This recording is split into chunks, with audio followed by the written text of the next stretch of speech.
atributos da soberania de Deus. Os atributos da soberania de Deus. O texto que lemos está inserido em um episódio muito importante, muito singular, na história do profeta Daniel. O rei Nabucodonosor, irmãos, no capítulo 2, do versículo 1, ele tem um sonho e ele fica angustiado e perturbado com aquele sonho, e ele chama os seus doutores, os seus sacerdotes do reino da Babilônia para interpretar aquele sonho. No entanto, nenhum daqueles sacerdotes consegue saber e nem interpretar o sonho. E aí o rei fica furioso e manda matar todos aqueles doutores e sacerdotes daquele reino. Inclusive, Daniel e aqueles jovens faziam parte ali daquele grupo de pessoas em que o rei mandou matar. No entanto, irmãos, Daniel pede a Deus para que Deus pudesse visitá-lo, para que Deus pudesse dar a Daniel, ao profeta Daniel, esse sonho e a interpretação desse sonho. E foi isso que aconteceu. Deus deu para Daniel a interpretação desse sonho.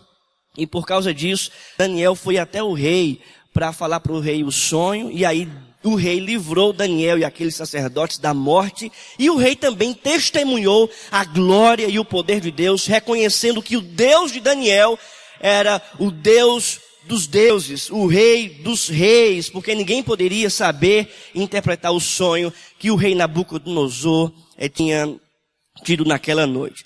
Mas neste episódio, Daniel, ele ora agradecendo a Deus por esse pedido realizado, por essa intervenção dele. Ele ora, irmãos, no versículo 19, então foi revelado o mistério a Daniel, numa visão de noite, e Daniel bendisse a Deus. Ou seja, a partir do versículo 20 é uma oração de Daniel. E essa oração de Daniel revela os atributos de Deus, a grandeza de Deus.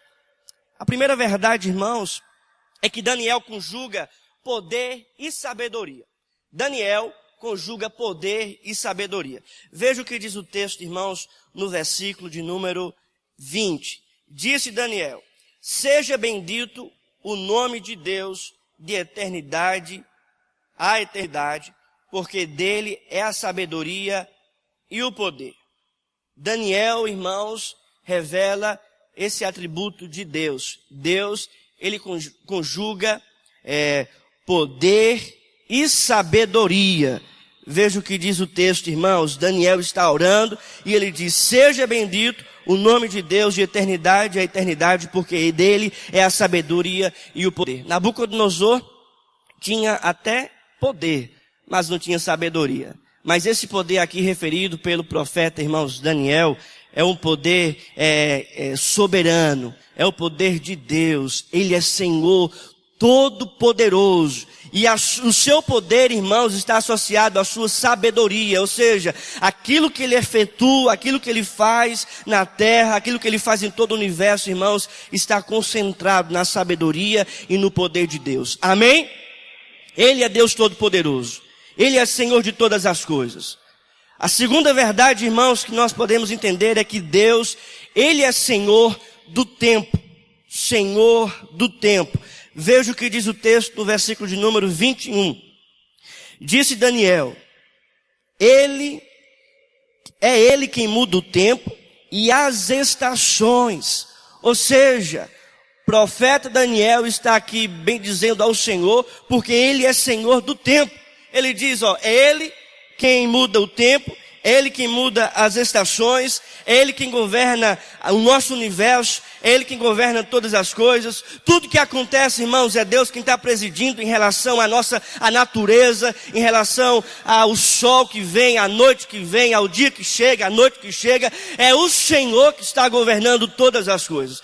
Nós estamos, irmãos, passando por um tempo de epidemias, tempo de adversidades, tempo de crise, mas a despeito de todas essas adversidades, o Senhor é soberano. Amém? É Ele quem está presidindo aos dilúvios, como nós acabamos de ler nesta manhã. Mas Ele preside os dilúvios, preside as tribulações, mas Ele também abençoa o seu povo com paz e com força, mesmo em tempo de adversidade. Amém?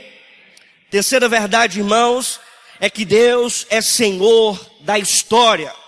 Deus é Senhor da história. O texto vai dizer, é Ele quem muda o tempo e as estações, e acrescenta Daniel, remove reis e estabelece reis, remove reis e estabelece reis. Ou seja, irmãos, Daniel contemplou na sua vida a soberania de Deus na história. Jerusalém, o rei de Jerusalém caiu. Deus levantou Nabucodonosor. Nabucodonosor caiu. Deus levantou Dario. Dario caiu. Deus levantou Ciro. E o próprio profeta Isaías vai dizer que Ciro é ungido de Deus. Ou seja, foi Deus que estava controlando Ciro, rei da Pérsia, para destruir a Babilônia e assim livrar o povo de Israel da Babilônia. Ou seja, Daniel contemplou a soberania de Deus na história da humanidade. Então, irmãos, diante das nossas histórias, diante desse tempo de incerteza, não sabe se Dilma fica, não sabe se Dilma permanece, o que vai ser da nossa nação, quem vai assumir, o que vai acontecer, diante das incertezas, Deus é rei, diante da história, Ele é quem conduz, e nós precisamos ter segurança diante do Senhor e saber que a nossa vida, o nosso país, todo o universo está nas mãos do Senhor. Amém, meus irmãos? Então, irmãos, tenha segurança na presença de Deus e na mão do Senhor, porque Ele é rei dos reis, Ele é Senhor da história. Mas em quarto e último lugar, irmãos, Deus é Senhor dos mistérios. Veja o que Daniel diz em sua oração, versículo 21, parte B. Ele dá sabedoria aos sábios e entendimento aos inteligentes. Ele revela o profundo e o escondido, conhece o que está em trevas e com ele mora a luz. Meus queridos irmãos, se a gente pensa que existe algo oculto diante dos olhares de Deus, diante do olhar de Deus, não existe. Se existe algo, irmãos, que esteja oculto aos nossos olhos, diante de Deus não está, porque Deus tudo vê, Deus tudo conhece, Deus sabe o que se passa na nossa política, Deus sabe quem fala a verdade e quem não. Deus conhece todas as coisas e sobre todas as coisas, irmãos, Ele é Senhor. Amém? Então nós precisamos acreditar e confiar nesse Deus que tem, irmãos, conhecimento sobre as coisas que estão ocultas aos nossos olhos. Confie em Deus, confie no Senhor. Ele é soberano. Amém. Que Deus possa nos abençoar, irmãos.